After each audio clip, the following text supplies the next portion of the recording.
What's up, everyone? Welcome to the Power Play with CJ. I just want to focus in on the Vancouver Canucks giving Loui Eriksson a 6-year deal worth $6 million per season. I don't like the deal. I'm glad Loui got paid because he's a very nice guy. I'll talk more about that later on, and I think a great guy to have, on your team. But I'm glad the Bruins going to give it to him.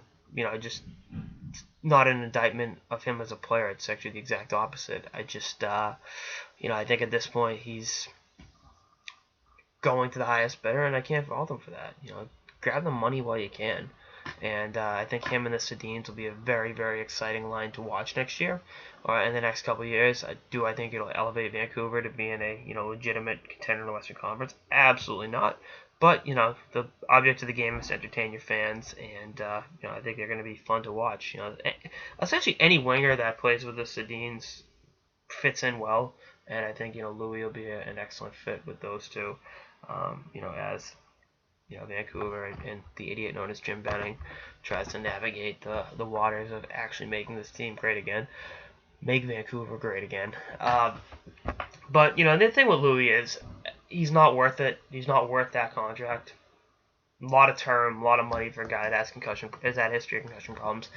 But one of the real just nice guys in the league. I met him a couple times in Boston. One of them, he was out with Brad Richards while the Blackhawks were in town, and he's just a very, very soft-spoken guy.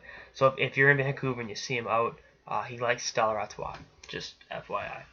Tell him it's from me.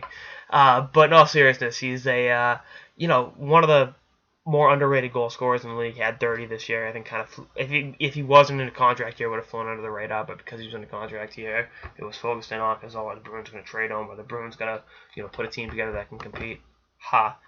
But and I think his two-way game is another underrated facet of his presence on the ice. But we'll see how he fits at Vancouver. I think he will be a very good fit alongside the Sedins, but I do not think it's enough to make the Vancouver Canucks a legitimate contender anytime soon. But we'll see how it all works out in British Columbia.